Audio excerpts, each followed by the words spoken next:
That's right. Today we are going to focus on a project that has aroused much curiosity and controversy. Hello and welcome to the News Unlocked. What will the country's new parliament building and indeed the power centre of India look like? The grand Central Vista redevelopment project of the Narendra Modi government. Reports now suggest that the final design for the new parliament building is almost complete, and it's supposedly almost one and a half times larger in size than the existing one. Let's therefore today give you a sense of what is likely to be the shape of a building that could define the 20th century Lutyens Delhi, as it was once called. There are question marks, of course, over public monies that are being used to fund this project and whether this project is necessary at all.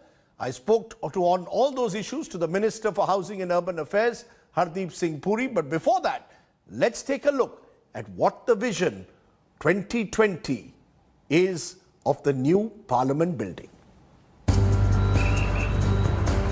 Work on India's new Parliament building has begun. Tata Projects Limited won the bid to construct the new Parliament House after it quoted a figure of 861.9 crores.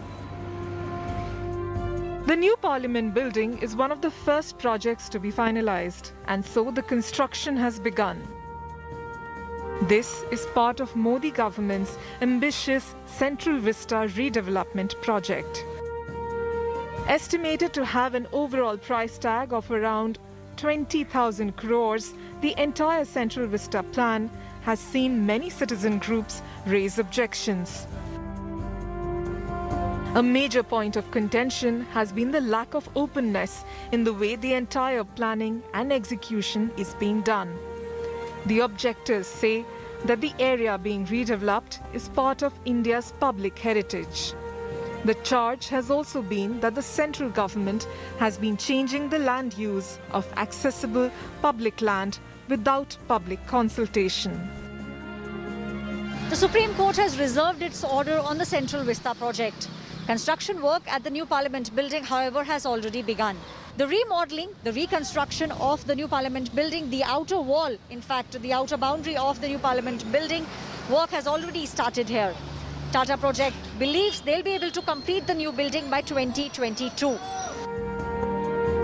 There are also petitions in court that challenge the environment clearances given to parts of the project, like the new Parliament building. Calling it piecemeal, the government is also being questioned on undertaking extensive construction without publishing environment impact assessments. As recently as November 11th, the CPWD has written to the Environment Ministry asking it to include further plots of land in the existing green clearance application. And a short while ago, or a few days ago, I spoke to the Union Minister of Civil Aviation, Housing and Urban Affairs, the man in charge in a way of this Central Vista project, Hardeep Singh Puri. He spoke to me on all the issues, controversies and the vision for the future. Take a look at this exclusive.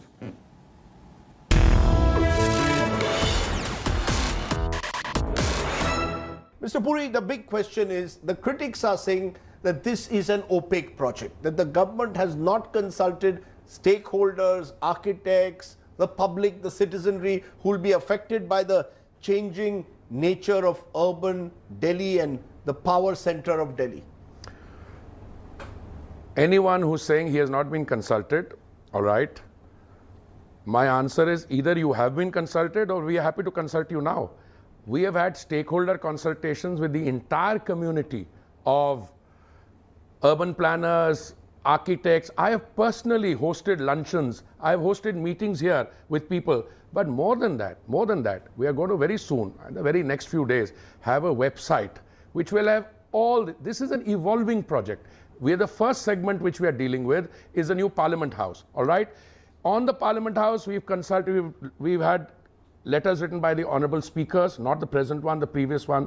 We've had meetings with parliamentarians, we've had meetings with other stakeholders, And as we progress, when we go to the second component of building brick in this, we are going. Well, what architects and town planners are saying is that you first decided on the project, you're going ahead with it, and now you're telling us it's an evolving project. We will consult you. Surely this process of consultation could have been more transparent, more public, rather than more opaque as it is seen today. These are delusional people, and I don't want to say. No, there are some very, very solid, good architects who are saying this. And I have spoken to them. Let me tell you two things. The current Parliament building was constructed as the Imperial Legislature in 1921. It was never intended to be a seat for an independent country with a bicameral legislature. All right. Today, it does not have enough space for even housing the current number of members of Parliament. The strength of the Lok Sabha is going to go up after 1926 from the current 547 to 900. Where are they going to sit? The 2 floors of this Parliament building have been added subsequently. Air conditioning ducts, ventilation ducts have been added.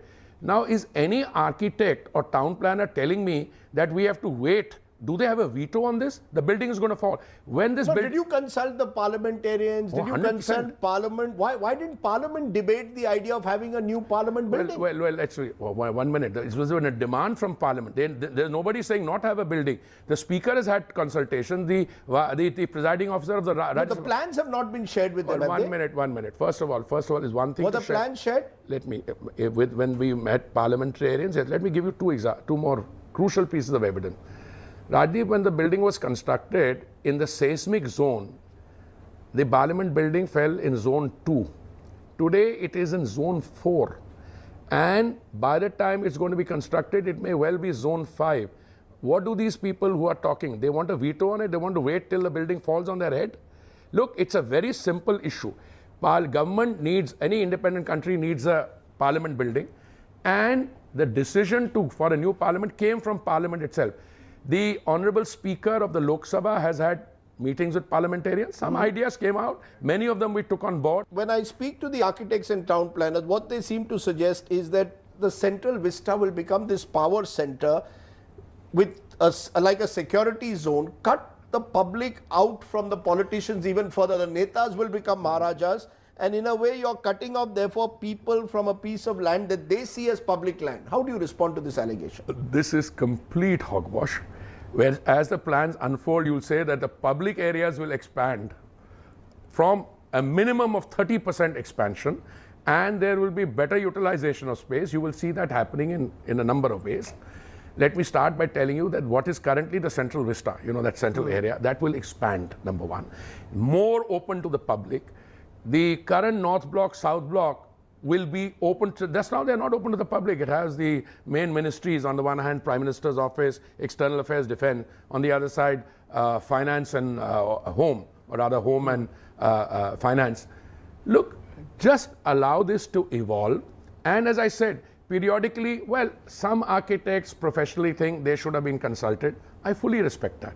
Therefore, the concerned agency, the secretary in my ministry, and to some extent me, we have been consulting people. We will consult more. We will have a website which will provide an opportunity for everyone to provide their input. The sense one gets is why that the government wants to centralize power in a way through this kind of skyline. I mean, everyone, I think, concedes that, why should officers sit in ill-designed offices, in offices that are perhaps breaking down? There is a need. I don't think anyone doesn't want some of the buildings to be renovated, including the Parliament building. The question is, do you now undertake such massive construction in the middle of a very congested capital city at this time? Is it worth the amount of money that you're spending? You haven't even told us how much it's going to cost. First of all, I think let's go step by step. You are spending 1,000 crores a year on paying rents when you're the landowner yourself. Okay? You're the landowner and you're paying 1,000 crores of rent, number one. Number two, some of these buildings, look, when they started, there was a design. After you went haphazard building. Some of the buildings like Lok Nayak Bhavan, other buildings, they should have been struck down if somebody had a sense of commitment 30 years ago. It is entirely different. There is no concentration of power as a result of this project, for heaven's sake. It's a question of where you seat people. Now, there are three things planned. we have a congested city. Precisely, that's why you need to do it. You need to utilize space. Now you have building. You see, in an urban area, you have one of two ways of solving a problem. Either you utilize space and you go this way, or you allow the urban slum to spread horizontally. Now, that is one thing you're going to sort out. Second issue, you're going to make sure that these areas don't have the congestion. You leave my building, I leave rather late in the evening, you go step outside, complete traffic bedlam. You will have now people, instead of being dispersed in 20 different locations, do you know how many different places the Ministry of External Affairs is dispersed in? Between Patiala House, what's it called, Shastri Bhavan, MEA there, new building here, Akbar Bhavan. Now, you need government offices, as anywhere in the world, to be in one place. How much do you believe, therefore, it's worth it?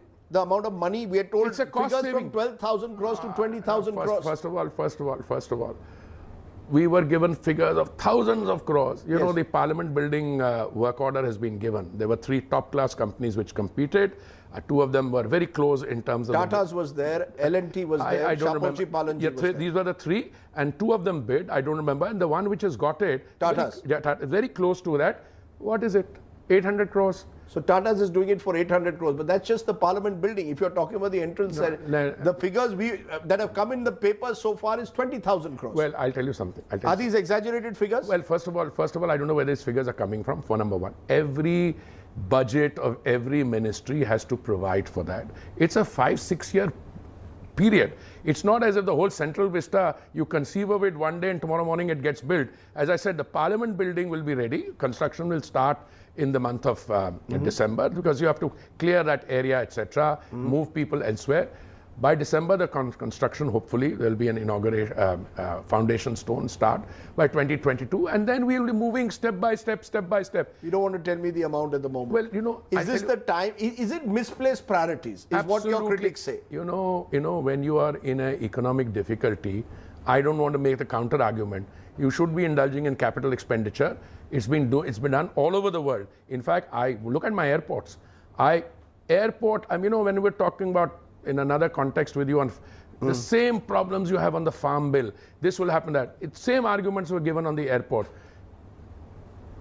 Airport authority has received 29,000 crores from the 2 private sector operators, Mumbai and Delhi. Similarly, this is completely misplaced when the history of this period is written, and this will be done very fast. You and I hopefully this is not a Tuglakian project of Prime Minister Modi. Not at all. All those guys who are now criticizing it as something, they might have their names written in a different gallery. Final question on it, environmental impact assessment report. Many are worried about the environmental consequences of this. Has that been done or not? Absolutely. Let me assure you, environmental aspect, traffic assessment, all the other things which go with modern town planning, they're already in place. Otherwise, we wouldn't move. Is this somewhere Narendra Modi's government, of which you are a part, trying to sort of build their vision of a new India, their vision of a Bharat? Let's get rid of all the colonial buildings. Not at all. This is the, forget the British sort of skyline of central Delhi. Let's bring our own skyline. First of all, this argument or this suggestion gets demolished with one fact. Not a single heritage iconic building will come down. They will remain exactly as they are. Rashtrapati Bhavan will be there, North Block, South Block, all the heritage building. Nothing will be removed. Their use may be different. Instead of, I joined as a proud Foreign Service probationer in the year of the Lord 1974 in a building which has now more monkeys than Foreign Service people, because literally monkeys. The monkeys will still be there. Well, let me tell you, I'm not convinced, because I also have deals with the monkey menace in other ways. Let me assure you, you need to build office buildings. You don't need to build. A modern office building, you've been traveling in anywhere in the West, you have everybody on the same floor. Everybody doesn't need a very big room. Each one looks what the other is doing. If you have visitors, you have a common reception area. Just wait to see the design of these 8 blocks which come in. I hope whenever even a preliminary design is ready, I will personally, along with the designated entity, have a preview for you. And if someone wants to give their suggestions, They are being architects, invited. town players, town planners, you're saying they're still invited. They are still, being- they are It's still not just Mr. Bimal Patel, an architect who's seen close to the government, it's not just his vision. Let me tell you, first of all, between Mr. Bimal Patel and the government, there are very robust discussions. Number one, very often others come in. There are 400 people working on this, and as I said, once the first project starts off, you will see the exponential outreach in terms of people being able to, many have provided ideas. When will this project be complete, Mr. Minister? My expectation is 2026, total complete, everything from now. 6 years from now. But you will, it's one of the fastest executed projects. You have a situation where the said, we called for the tenders, the work order has been issued, we will start the construction, and as I said, fingers crossed, 2022. Okay. New Parliament. Mr. Minister, thank you very much for joining me. Thank you.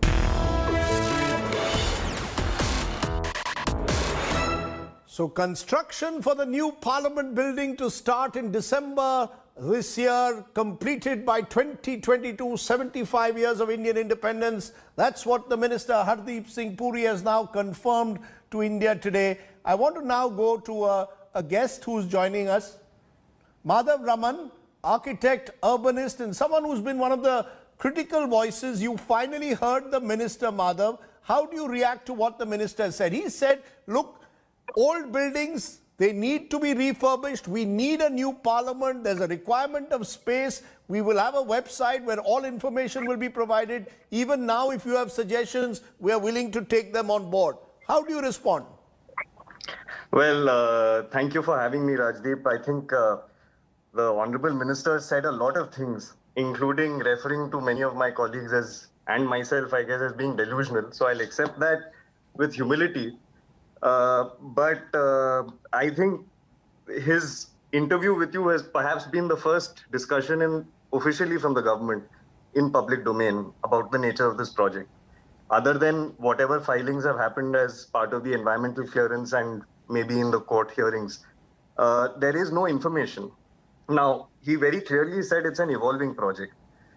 I want you to consider the fact that the Honorable Minister is saying that the project hasn't been finalized. You rightly questioned him on the budget. He has made it clear that the budget hasn't been finalized. They have proceeded not only to give out a consultancy, they proceeded to award the final construction project. He has said that the cost is going to be around 850 crores. It's not a small amount in any means. It may not be 20,000 crores, but the Parliament that has due for construction is 850 crores. No, he says the present Parliament has outlived its utility. Let's be fair. The present Parliament has outlived its utility. We do not have the space to occupy, to accommodate more MPs. Therefore, we need a new Parliament building. Now you consider the facts here, please, Rajdeep, if you will. The current capacity is 545. They are now currently admitted in their EAC that they are currently hoping to accommodate 888 members in Lok Sabha. Now, I'll draw your attention to Article 82 of the Constitution that basically says that until effectively 2031, there is no way they can expand this Parliament. Now, all population projections say that after 2040, we are going to be a declining population. We are actually going to reduce in numbers. So for a decade-long capacity, which they can't really even, utilize, we are building out a Parliament that is far in excess of what is required. And I'll give you a counterpoint. If you consider the Parliament of the UK at Westminster, that's a 200-year-old building. They work for 10 years in preparation before even issuing any procurement of services or construction award. Just prepare to, how do you use a 200-year-old heritage building, which is the kind of seedbed of your democracy? How do you prolong its life?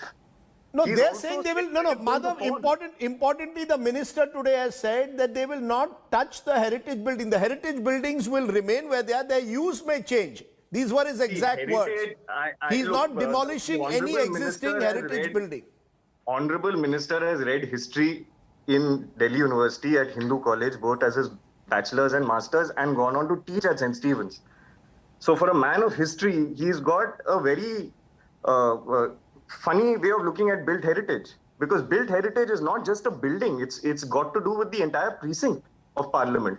The current new Parliament is going to dominate the skyline over the existing Parliament building. There's a 3-story high Ashokan national emblem that is going to surmount the new constructed Parliament. These are details that are only available to us now, thanks to what have been averments during the court hearings.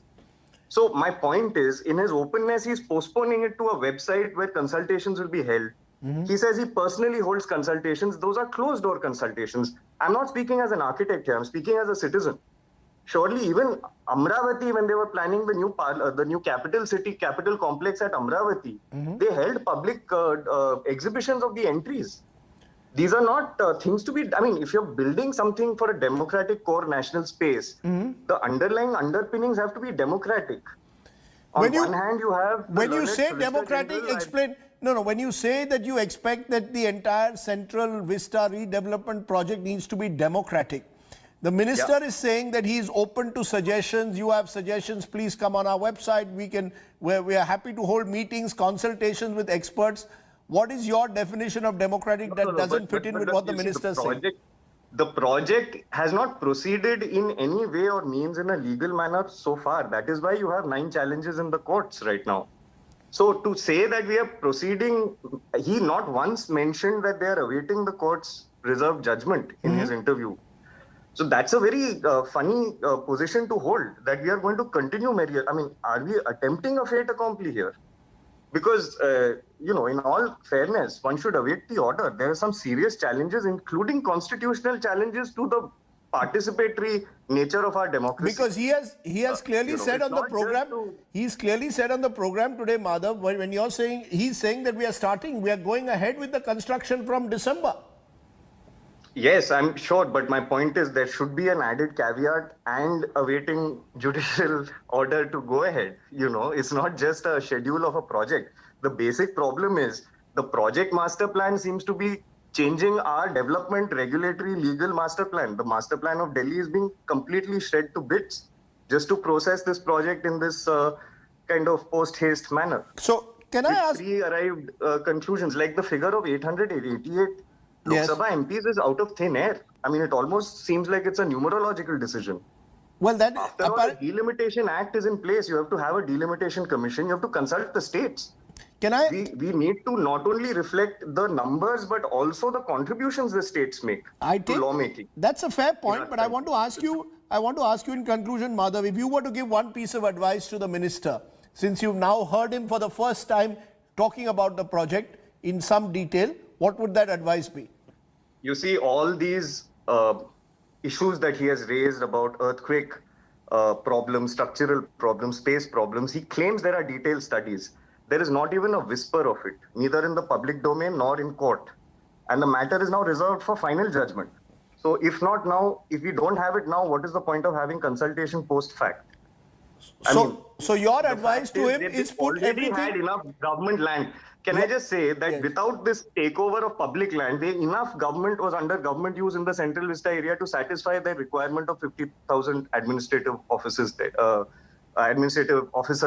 being co-located over there. There was no need for this great... They're now going to supply 300 square feet of area per person working there. That's larger than what most Indian homes are in their size. So we're not merely being delusional. Okay. I would argue that we are groping in the dark. Okay. You and I, citizens of this country, the media, we are all like the 5 blind men of Hindustan. Okay. We are all trying to make out what is it. Is it a fan? Is it a tusk? Is it an elephant? What? We don't know. Is it a white elephant? Surely it's a core national democracy. It's coming from a very good place here. We are not being confrontational. We are not being negative. I take your point, Madhav. You are making a democratic space. We deserve. This is our personal, it's our citizens' assets of democratic value, ecological value, and heritage value. Let's leave it there. Let's leave it there, Madhav. I've run out of time. You made your point strongly, and I hope that point is heard by the minister. Our aim to do this program is to get all these facts out in the public domain. Whatever is the future face of our parliament, we the citizens deserve a right to know the shape and future of our skylines. These spaces are ours, not just that of the Government of India. Thank you very much, Madhav, for joining me, and Hardeep Singh Puri for giving us a sense of what lies ahead. Thanks for watching News Without the Noise. Bye for now. Hi everyone, Preeti Chaudhary here. Hope you like this video. For latest news and analysis, like and subscribe to the India Today YouTube channel. And don't forget to press the bell icon to stay updated. Thank you for watching.